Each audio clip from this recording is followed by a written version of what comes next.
Bismillahirrahmanirrahim. Assalamualaikum warahmatullahi wabarakatuh. Selamat pagi dan salam sejahtera. Alhamdulillah Auda kita dapat bersua lagi dari daerah Tutong. Seperti biasa, beberapa info semasa akan kami berikan dan juga di samping itu satu bahan visual juga akan kami sisipkan ya untuk tontonan bis kita. Dan alhamdulillah keadaan cuaca di sekitar Pekan Tutong saat ini dalam keadaan mengizinkan dan mudah-mudahan apa jua perancangan bis kita dipermudahkan Allah jua ya. Baik, kita akan kongsikan dulu Auda mengenai dengan projek yang dilaksanakan di Kompleks Sukan Daerah Tutong. Satu aktiviti yang dinamakan Projek Lengon Kanan bersempena dengan kempen Hari Bertindak Anjuran Jabatan Belia dan Sukan Cawangan Daerah Tutong masih lagi diteruskan sehingga 13 Januari 2024. Jadi bis kita boleh datang untuk mendapatkan infak baju terpakai dan acara ini juga akan boleh bis kita perolehi ya, boleh ikuti pada pukul 8.30 pagi sehingga 11 pagi dan sesi petang bermula pada pukul 2 petang sehingga 4 petang. Jadi bagi bis kita yang ingin mendapatkan infak baju terpakai ini jangan lupa untuk membawa beg recycle bis kita ya. Dan satu lagi info mengenai dengan kempen derma darah dengan kerjasama Pusat Pendermaan Darah Hospital Raja Isteri Pengiran Anak Saleha. Kempen derma darah akan diadakan di Perpustakaan Dewan Bahasa dan Pustaka Cawangan Daerah Tutong pada 18 Januari 2024 bermula pada pukul 9 pagi sehingga 11.30 pagi. Jadi jangan lepaskan peluang untuk sama-sama mengikuti kempen derma darah yang akan diadakan ya pada 18 Januari 2024 nanti. Baik, seperti yang dijanjikan, kita beralih untuk menyaksikan bahan visual yang dapat kami bawakan untuk hari ini dari daerah Tutong.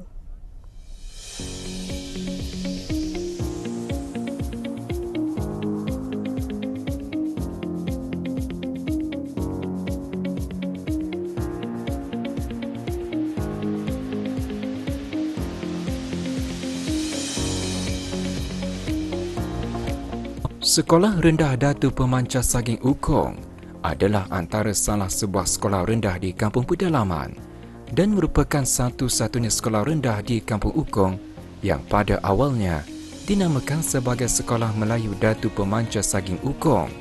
Sekolah di kampung tersebut telah dirasmikan pembukaannya pada 5 April 1969. Meski sesi pengajaran dan pembelajaran di kampung tersebut dipercayai telah pun bermula sejak tahun 1930-an lagi. Selama lebih 50 tahun setelah dirasmikan, sekolah berkenaan telah melalui banyak perubahan dan kemajuan bukan sahaja dari segi infrastruktur, malahan kemajuan dari segi akademik dan kurikulum. Sekolah yang telah diterajui oleh 27 orang guru besar sejak 1936 ini telah melahirkan ramai modal insan yang berjaya atas didikan para tenaga pengajar di sekolah berkenaan. Berteraskan kepada sistem pendidikan negara abad ke-21, sekolah berkenaan terus melakar kejayaan dalam bidang akademik yang mana peratusan peperiksaan yang lulus bagi para pelajar dalam peperiksaan awam maupun peperiksaan akhir tahun menunjukkan peningkatan yang memberangsangkan melalui sesi pengajaran dan pembelajaran yang kondusif dan holistik dapat menarik minat pelajar untuk berinteraksi dan mengikuti pembelajaran di dalam kelas. Guru juga memainkan peranan yang signifikan dalam menggalas tanggungjawab, mengajar dan mendidik serta membentuk kepribadian yang luhur para murid agar menjadi insan yang berguna buat agama, bangsa dan negara. Jumlah guru-guru yang bertugas di sekolah ini adalah seramai 15 orang. Di sekolah ini terdapat pelbagai mata pelajaran yang diajarkan kepada pelajar-pelajar. Antara mata pelajaran yang diajarkan selain daripada mata pelajaran teras adalah seperti pendidikan Islam, social studies, lukisan dan reka bentuk serta ICT. Secara keseluruhannya, sekolah ini sebelumnya mencapai banyak pencapaian yang membanggakan dalam bidang kurikulum. Sekolah ini telah menghasilkan pelajar-pelajar yang berjaya dalam pelbagai acara dan pertandingan kurikulum di peringkat daerah, negeri maupun kebangsaan. Pada masa ini, sekolah mengikuti program Sahsiah Pelajar yang mana menjurus kepada bidang kurikulum yang tersusun dan dapat membentuk kemahiran pelajar dari segi ko-kurikulum mereka. Pihak sekolah telah menetapkan beberapa sasaran yang ingin dicapai dari segi kurikulum dan ko-kurikulum bagi tahun 2024 ini. Dalam bidang ko-kurikulum, sekolah ini berhasrat untuk meningkatkan keberhasilan akademik pelajar-pelajarnya dengan meningkatkan prestasi mereka dalam peperiksaan akhir. Sasaran ini melibatkan peningkatan purata grade pelajar, peningkatan kadar lulus dengan keputusan cemerlang dan peningkatan kehadiran pelajar dalam kelas.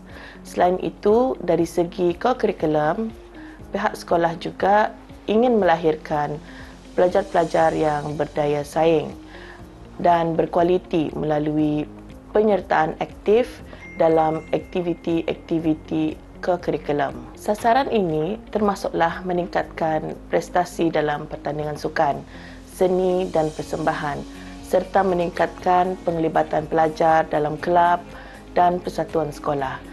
Pihak sekolah juga berhasrat untuk meningkatkan kemahiran kepimpinan, kerjasama dan komunikasi pelajar melalui program-program ko-kurikulum yang disediakan. Keramaian penuntut di sekolah ini adalah seramai 48 orang dan murid-murid yang bersekolah di sekolah ini adalah yang tinggal dari kawasan berhampiran seperti Kampung Bukit dan Sungai Damit. Sekolah ini telah menjalankan program-program seperti ELP, Executive Leadership Program, SIP, School Improvement Plan dan Learning Support Program.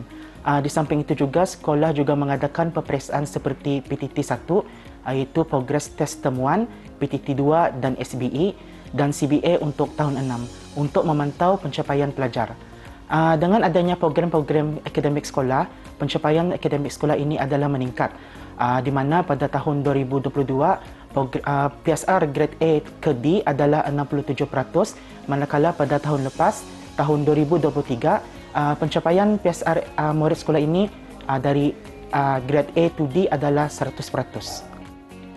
Sahabat tahun, bagi meraihkan kejayaan para pelajar yang telah mendapatkan keputusan cemerlang di dalam peperiksaan akhir tahun dan peperiksaan penilaian sekolah rendah PSR, sekolah berkenaan mengadakan majlis penyampaian anugerah pelajar cemerlang bertujuan untuk memberi penghargaan kepada para pelajar yang telah meraih keputusan peperiksaan yang terbaik, selain untuk menyuntik semangat para pelajar untuk terus memberikan yang terbaik di dalam setiap peperiksaan-peperiksaan yang diduduki. Inisiatif pihak sekolah ini juga adalah sebagai cara menarik minat pelajar terhadap ilmu agar mereka tidak pernah jemu untuk belajar dan sentiasa meraih kejayaan di masa mendatang. Nama saya ialah Dayangku Nur Najwa binti Pengiran Muhammad Zulfadli. Saya belajar dalam tahun 6. Mata pelajaran yang saya minati ialah matematik. Sasaran yang saya ingin capai ialah mendapat 5A dalam PSR tahun ini. Tips pembelajaran yang berkesan ialah banyak mengulang kaji dan membahagikan masa dengan baik. Cara melakukan ulang kaji apabila akan tiba musim peperiksaan ialah banyak merujuk kertas peperiksaan lepas. Cara menanamkan rasa minat belajar dalam diri ialah mencari teman yang mahu belajar bersama-sama. Nama saya Siti Nurjana Batrisha binti Nurdin. Saya dalam tahun 5. Mata pelajaran yang saya minat lukisan.